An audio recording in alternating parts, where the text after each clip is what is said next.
I'm in awe at all the knowledge that has gone into the previous talks, and my approach to Brigid is a very personal one, and I approach it with the baggage that I carry myself, coming from, I grew up on the Curragh, I come from a farming background and all of that sort of thing. So I've divided the talk into two things, the forest and the farm. And in order to create this image of Brigid that I can identify with, I look on her as a country woman with a big heart and an unshakable faith, a subsistence farmer. So she had to make, and everything they ate, everything they wore, had to come from the surrounding area. So that's why her farming experience was really, really important. So I start off on the Curragh, and the Curragh is surrounded by, or was surrounded by wolves, and by forests, and by the orange circles are areas of bogland, and then the darker areas are areas of woodland. And then there is the area of the Curragh, which we know from the story of Brigid's Cloak. But if you look at the landscape and look at how important the Curragh is to the town of Kildare, which is sort of there, Brigid could not have existed if she didn't have the Curragh. And that's why the story of the Cloak is so important from a purely historical point of view. Whether or how she got it, I don't know. Whether the miracle happened, we don't know. But she achieved the use of the Curragh for her cattle, which made possible the settlement in Kildare, the monastic settlement in Kildare. And I also looked at the way they looked after the cattle. I'll come to the cattle in a minute, but the cattle were all important. The cattle went out to graze, and sometimes they were too far away to go back to Kildare in the evening time. So they had rats all around the Curragh that they would bring the cattle into. And one of the reasons that this was really important was, this is the sound they would have heard at night time around the Curragh, because there were wolves everywhere. There were wolves here, there were wolves down there were wolves on the other side. And so as soon as it started to get dark and the wolves started to howl, they had to get the cattle into these. And these are the ones that were surviving in the 19th century, and there were probably an awful lot more of them at the time. But this is a really eerie sound, and it put the heart crossways. If you had cattle out there, or sheep or pigs, you had to get them in at night time. So just the logistics of farming in those days were really difficult and really sort of unusual and different to today. So in Kildare itself, there was the monastic settlement. And on the left-hand side there, you can see Leo Swan did a study of the remaining walls and the street patterns and that sort of thing in order to figure out where the settlement was in the middle of Kildare. And then on the right-hand side, I have done a drawing showing probably what was there, similar to what was there. It's based on Nendrum up in County Down. And it in the centre, it had the church and the oak tree. And outside that then, it had accommodation. In here, I'm pointing at the thing. These houses here were probably Brigid's houses. Down here you had a refectory for the monks. Here you had probably more monks. This was out onto the Curragh. This is where the animals came in at night time. You had the horses, you had the pigs and the sheep. Then you had some small cultivation patches. Here you had a way in from Offaly and the woodlands around the back. You had a cross to mark the entrance, and the crosses marked the important areas. You had a gatekeeper's house, and at night time the important thing was to lock up the gate and to put out the guard dog. Now we know an awful lot of this from the law tracts, which were published later on, And there's a wonderful book called Early Irish Farming by Fergus Kelly. There's a copy of it here you can have a look at. And he has analysed the law tracks and extracted the bits that are relevant to the animals. And he tells you an awful lot about the different types of animals. And there was a special type of dog, which I'll come to later on, that they had as a guard dog. So you can see inside the walls, this is where they would do the cooking for the refectory. The monks were probably around here. They would grow herbs and special things here. They grew flax, and they had their beehives, because if they had them outside, people would steal them. And the one thing that has me totally puzzled is where they got enough water for their cattle. Because as far as I can figure out, the only water was the well beside the market house on the square. And apart from that, you had to go out to Tully, or you had to go somewhere else. There may be wells that I don't know about. Brigid's well, long way away to take your cattle for water. So I think the well must have been in here somewhere. I think this enclosure must have encompassed the well and the source of water, so that the cattle could drink. And if they weren't bringing the cattle out to graze, they had to be able to give them water to drink in here. So that is the settlement. So then we have the animals of the forest and woodland. And this was all the area around between here and Dunmurry, the Red Hills, Sillet Hill out that direction, Chair of Kildare, far side of the Curragh over around the Liffey, was woodland, oak woodland primarily. And these are the kind of animals that you would get in there. A lot of them we still have today. We don't have the wolves. We have bats. We have pine marten. We have pine marten here, a stoat. And we know these because they have found bones from these various animals on archaeological excavations. And there's again another wonderful book by a man called Fergus McCormack, published by the Royal Irish Academy, and he goes through the excavations one by one and points out the animals and the quantity of bones of the different animals, which shows you which was the most popular and to eat and so on and so forth. So these are the kind of animals that you would have found in the woodland. But then there were on the open ground, the birds, the animals of bogland and open ground. Again, we have the otter, mentioned in some of Brigid's stories, wood mouse, a lizard, a newt, no frogs, I'll come to that now in a second, a toad, and the Irish hare. And the Irish hare is different, a completely different subspecies to the English hare. Its anatomy is slightly different, its ears are shorter, and it is specifically Irish and has been here since Neolithic times. So what my thesis, which I will elaborate as I go along, is that what we are looking at, while we can go to the books and read about them, or we can go to the archaeological digs and dig up artifacts and bones and things like that, we have around us the survivors of the very animals that Brigid would have seen. For example, the Irish hare, the otter, and as I say, the wolves are gone, but a lot of these animals are still with us. So what we don't have is a bear. The bears had already died out about 1,000 years before Brigid came along. So there was some confusion about that. Some people thought there were bears still in the south of Ireland, but they had all died off. Do you recognise that? That's the curlew. And nearly gone. Nearly gone. Everybody would have grown up with the curlew and heard the curlew on the bogs at night time. And it's such an evocative sound. I remember it's at night time with windows open hearing this. And but Brigid would have heard exactly that sound. She would have been familiar with that sound because the curlew was here then and it's still here now. So that is what I find very interesting.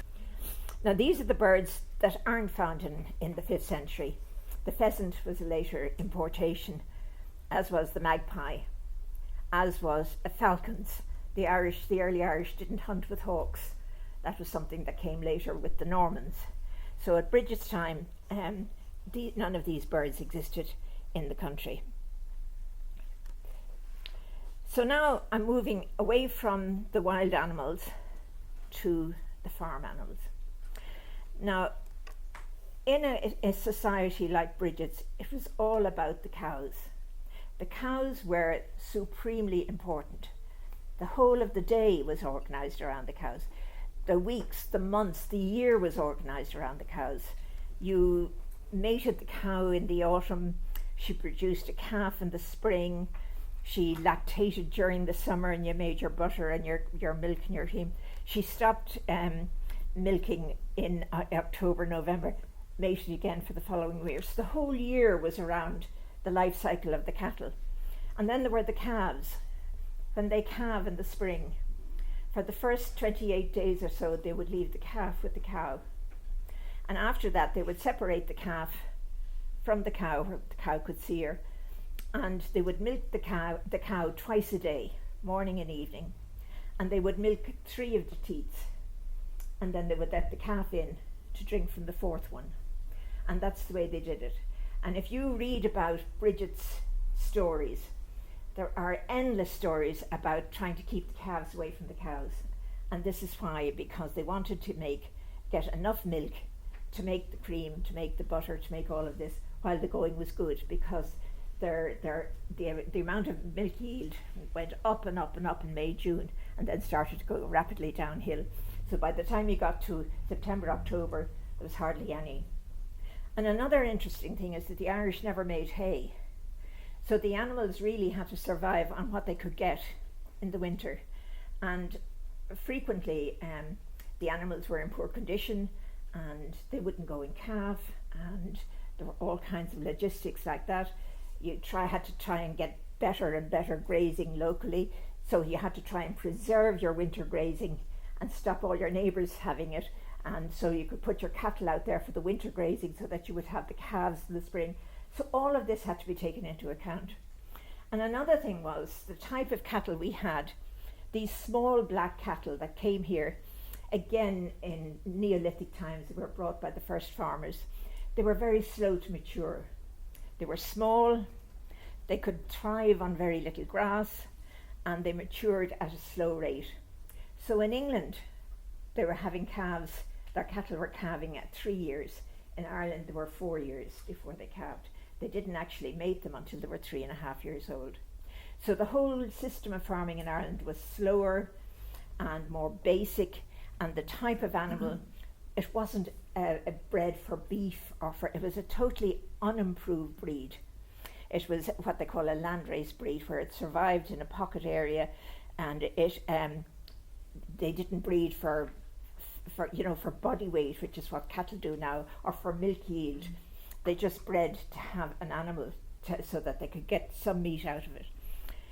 Then when the cows calved, they would keep the male calves until about September, October, and then they would kill them off because they didn't really need all that many male calves. So they would use the side byproducts of them to make vellum and all of that kind of thing. So you had sort of dead cow time in October, and then the female ones were kept all the way around to the next year, and the whole cycle started again.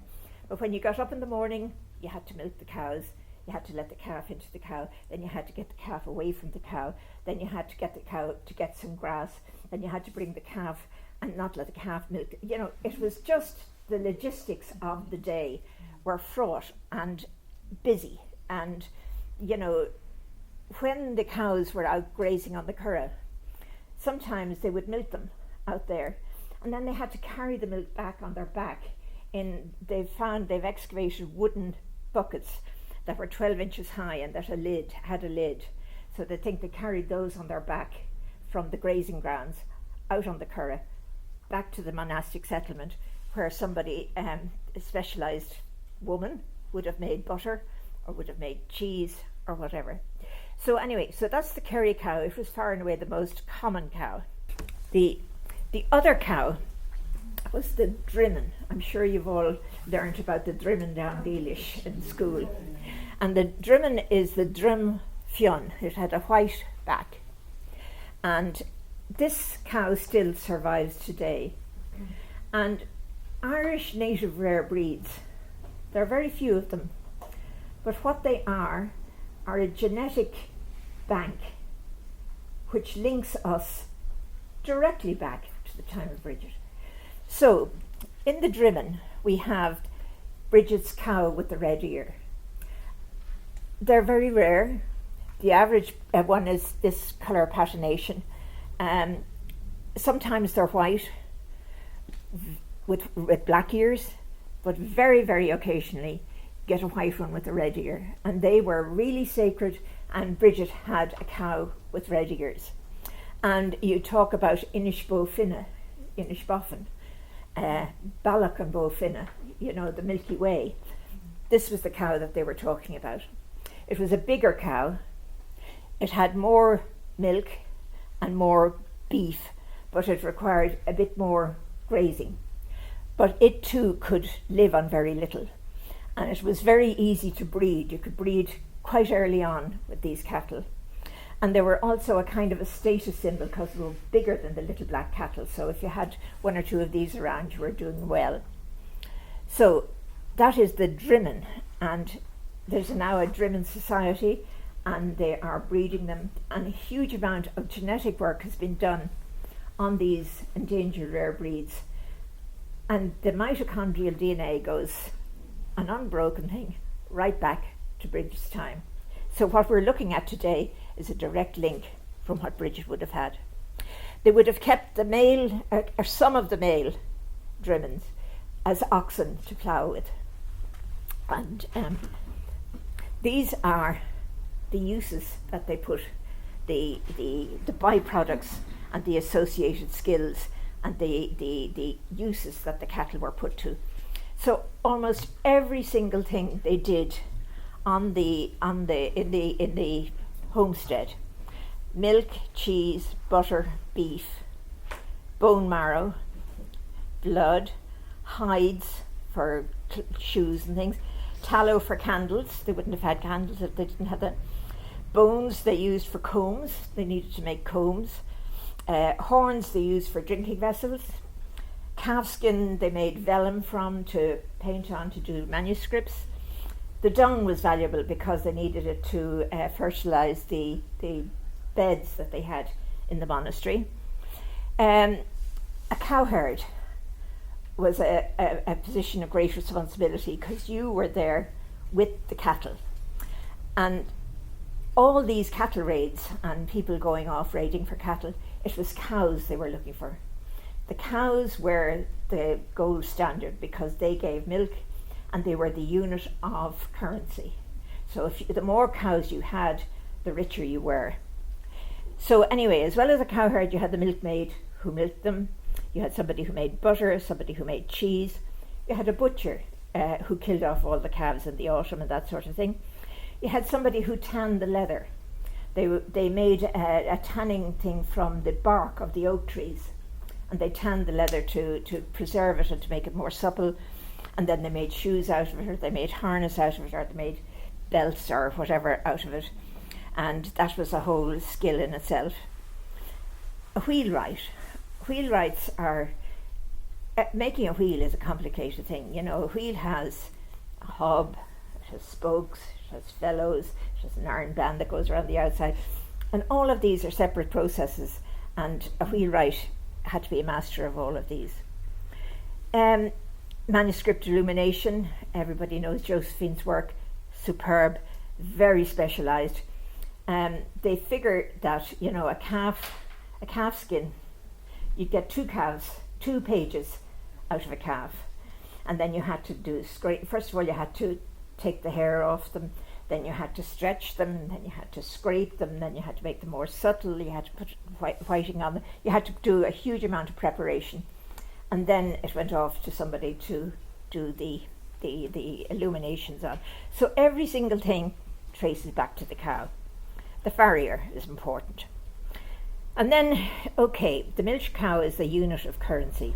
Cow is worth 1 ounce of silver, or 1 female slave. A a female slave was worth 3 milch cows. A set was half a milch cow. A scruple was 1/24 of an ounce of silver. And what was interesting too was that the value of the cow may have gone up and down depending on whether it was a good year or a bad year, but the actual value stayed stable. So it was a very safe commodity to have, and society was very stable for quite a long time around Brigid's time. So while they didn't have money and they didn't have anything written, they had custom and practice, and they had laws which weren't actually written down at the time because they didn't have written skills, but they were part of the oral tradition, so people knew what the rules were. And they had the system of restorative justice. So if, for example, my family stole one of your cows, or my dog bit one of your cows, there was a whole scheme of penalties, and my family was responsible for it. So you had to make good the damage that you did.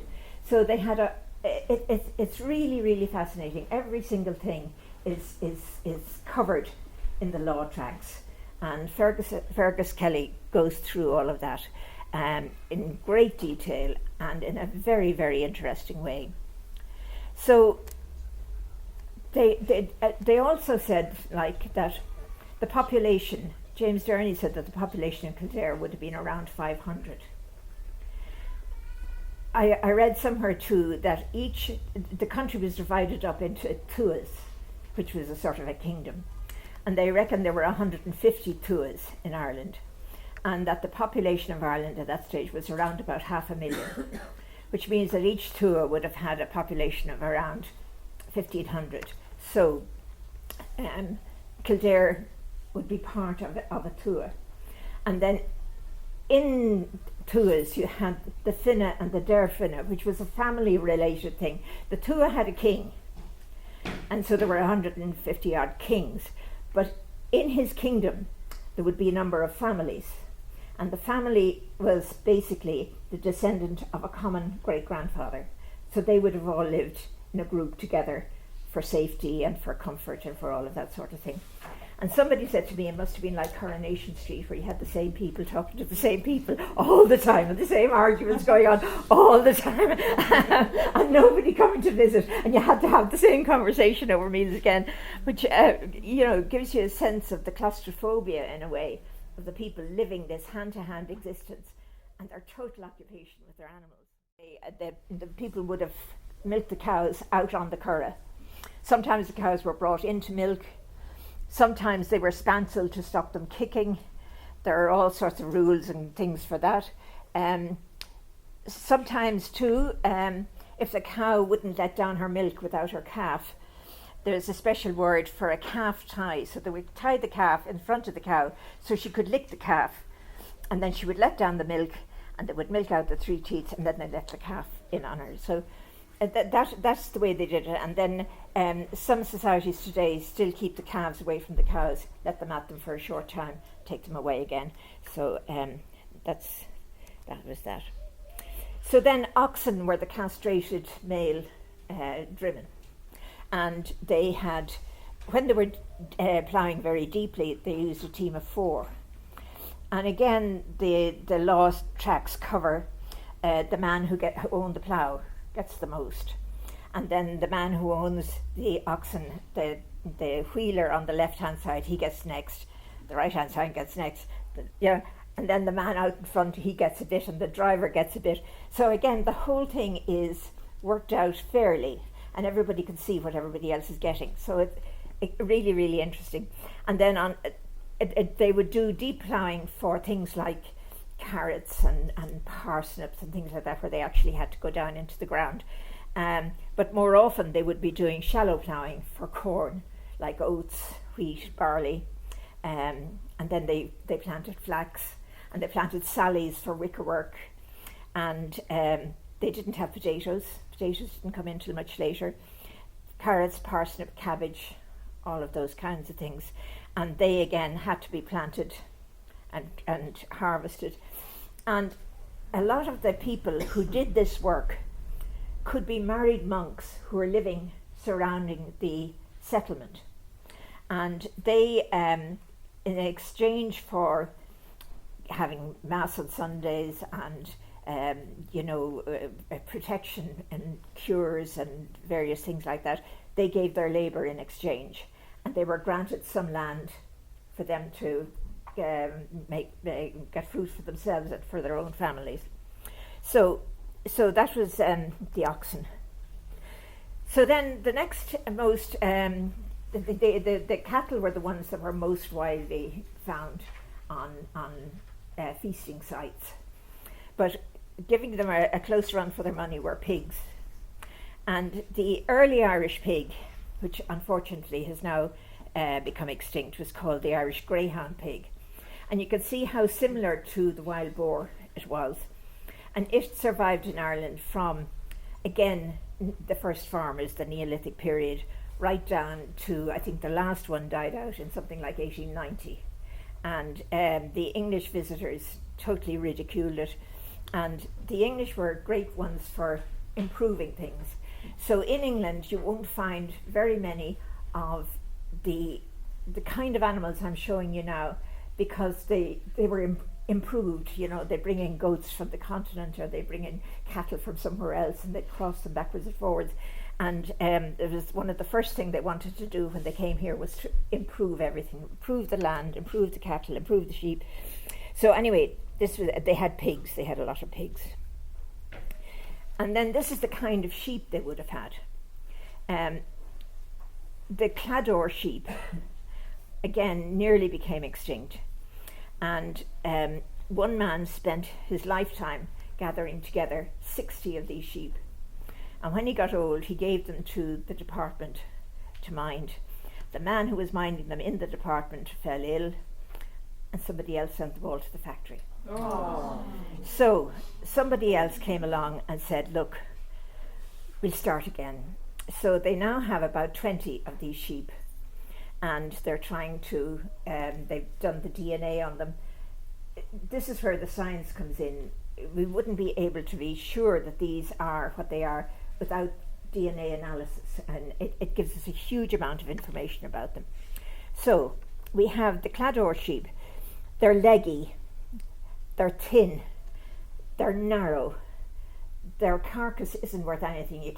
There's nothing to eat on a carcass, but they do have wonderful wool. Not a lot of it. They say the 1.5 pounds, which is very, very little wool, but it's almost like cashmere. And this was very, very sought after to do a fine lining of a cloak. And you can see the difference between the Kildare sheep and a modern improved sheep down at the bottom, where they give 6 to 8 pounds of wool compared with £1.25 pounds for the other one. So, right. So this is the Brigid's cloak in our Brigid's mantle in Bruges, and this is the case that it's in, and it's described as 20 inches by 24 inches, and it dates back to 1066, around about that time, where it was taken as a relic from Kildare to England, to Bruges, by this family. And so, while it may not have been Brigid's cloak, it's an example of what the cloak would have been like, and it could be Brigid's cloak. But it's woven wool, which is then tufted. When they're weaving it, they would do, you have the warp and the weft, and they would do about 4 lines of weft, and then they would put in tufts of wool, and then they would do another 4 lines of weft, and they put in tufts of wool again. So when it was finished, they had this neatly woven thing with freestanding tufts of wool. So then they washed it, and they felted it, and they brushed it, and you got a really good warm jacket. But in the Brigid's one anyway, the tufts have been left, and you can still see the tufts apparently. So I just showed the different. This is knitted, not woven, but you can just see the difference when it's carded and felted. It gives it an extra layer of warmth in the thing. And the people were very keen on fancy coloured clothes. Even the monks loved fancy coloured clothes. and they have found a number of woven pieces of wool in checkered things, and from this they can deduce that that's what the I'm probably not showing here. From this they deduced that this is what it was like, and that it was very subtle, and we somehow or other tend to dismiss these people as being somewhat simple or not as clever as us, but their brains were exactly the same size, and they really were terribly skilled at everything they did. They learned from nature, they learned from one generation would tell the next generation what to do, so there was a huge amount of accumulated knowledge in the people, and so it was again this wonderful oral tradition that we have that other countries don't have, that they were interrupted by the Romans and that sort of thing. So this is an illustration of three men with Irish mantles on them, and they also had little shoes, and these would have been made from the skin of the cattle, tanned. And then these are two illustrations in manuscripts. This man has shoes, the Virgin doesn't, which is an interesting one. But you can see this cloak is obviously very fine Greek quality, and underneath he has a linen tunic, and the same with the Virgin. She has a highly decorative cloak, and the description is that there were borders around the outside of gold, and he has lots of borders of gold decoration, things like that. So what we read about in manuscripts we can see in illustrations, so that we know it really did exist. So the old Irish goat, they maintain, is here since the last ice age, that somehow or other he managed to survive the ice age and stayed on. And these are the ones that are in Howth at the moment. I'm sure you've all been hearing about the ones in Howth. And I was at a talk given by Melissa Dukin, who's this girl here, who is the goat herd. And they don't drive the goats. You walk along and call them and they follow you. So I think that is how they would have handled the sheep on the Curragh, and possibly even the pigs, is that you wouldn't try to drive them, but you would lead them and they would follow you. So in Mulranny, over in Mayo, there were a lot of feral goats, because when people imported the Saanen goats, they gave a lot more meat and a lot more milk. They threw out the goats they had. They didn't want to kill them off, but they put them out on the mountainsides. And a lot of the gun clubs used them for target practice, and all sorts of things happened. But in Mulranny, there was a visitor there one summer who said, "These look like old Irish goats." And they said, "What is an old Irish goat?" And he said, like, they're smaller than the other ones. They have long hair, they have a narrow head, they have beard, they have huge horns and things like that. Their ears stick out, they don't hang down. And there were a number of things, and these little goats conformed exactly to this description. So again, they went out into the highways and byways and gathered in goats, and now they have a breeding program, and a lot of the offspring are up on Howth doing conservation grazing, where they're creating fire breaks, so that they're doing a lot of good in that. This famous goat, they called him Handlebars for obvious reasons, but he is now departed, and I think they may have stuffed him. I don't know. He was certainly an icon for a long time,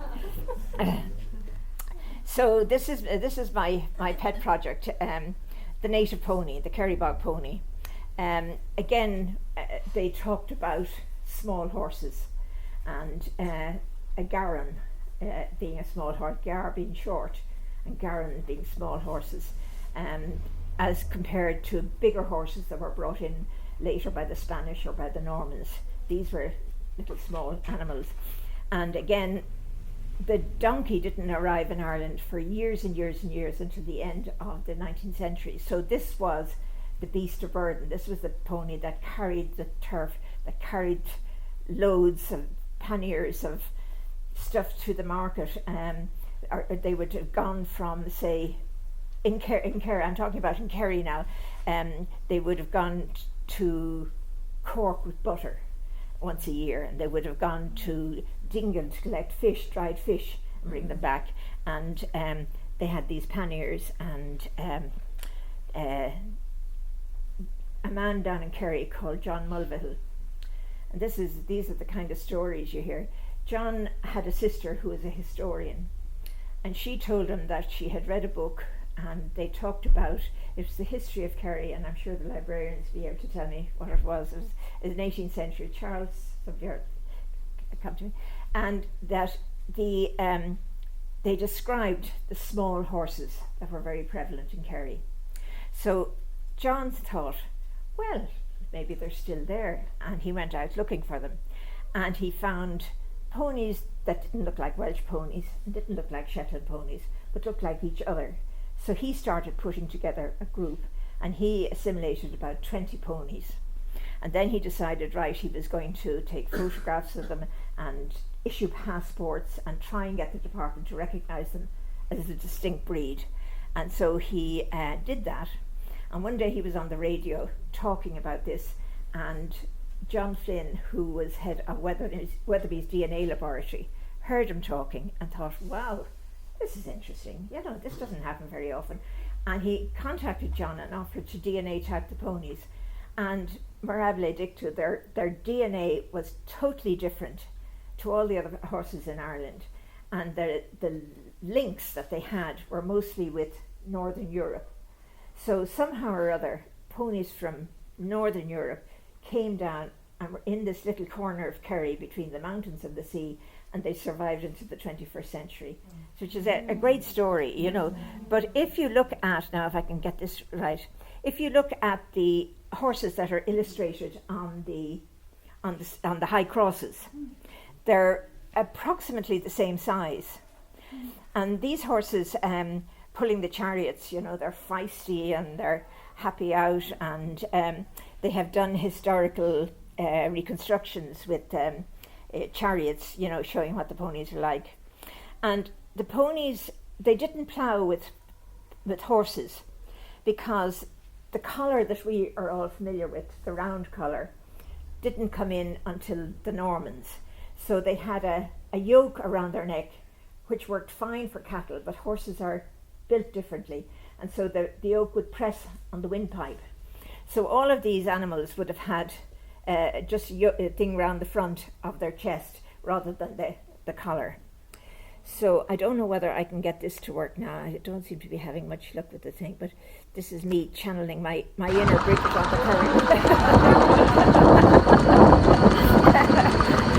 I thought, now, here we go, and she would have done this. She could have done it on this very road, So anyway, that's me being self-indulgent. So okay, so now.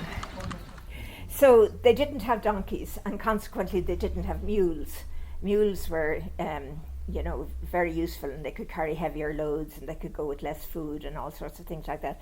But they didn't have those in the 5th century. But they did have dogs, and dogs were a big part of their lifestyle. It was a very tiered society. It was a very hierarchical, aristocratic society, and one of the symbols of the aristocrats was hunting, and so they would have had hunting dogs, and they hunted with 2 lots of people. They had the gar, which went into cover and flushed the game out of cover, and he gave tongue, and then the sight hound coursed the game when they came out of the cover. So you had those two things, and then outside the gates of your homestead, you would have had one of these crew, they called them a slaughter hound.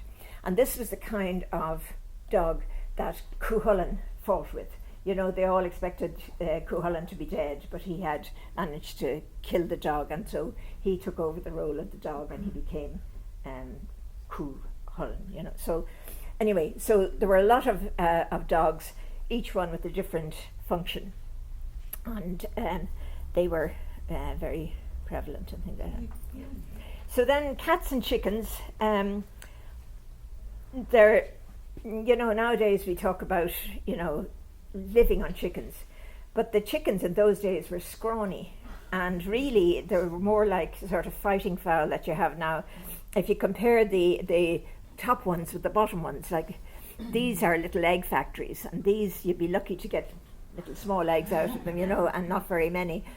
And so they were, again, they had to be minded because an egg was a luxury, and particularly in Lent when you weren't allowed to eat meat. An egg, I think, was allowed, collation. And so a lot of this stuff was really important.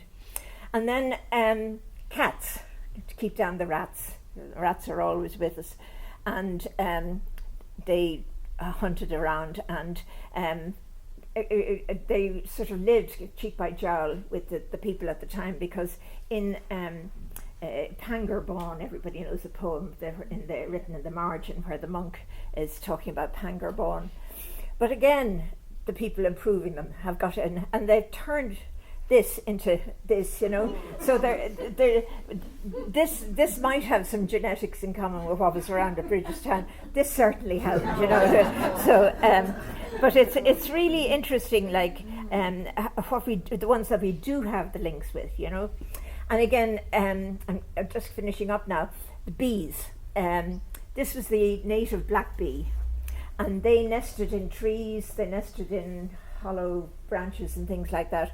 And there's a whole book about who owns the honey, and if the bee flies over your land, are you entitled to that percentage? It's all very complicated and very, very litigious, and how far away, if you're out of earshot of the bell in the monastery, then you can keep it because it's your, it's on. But anyway, they had the beehives. They made the beehives out of straw, and they kept them in the monastery. But the trouble was, at the end of the year, they had to break down the thing to get the honey out, and so they lost most of the hive, and they had to try and catch them. But again, the imported honeybee almost completely killed off the native black bee, and also brought in the varroa mite, and so decimated. I don't think there are any bees nesting wild at the moment now. I think they've all been sort of died off. So, last but not least, there's one of the monks described that at midnight in summertime, it was so bright that he could see to pick the lice off his clothes. So I'll leave you with that thought.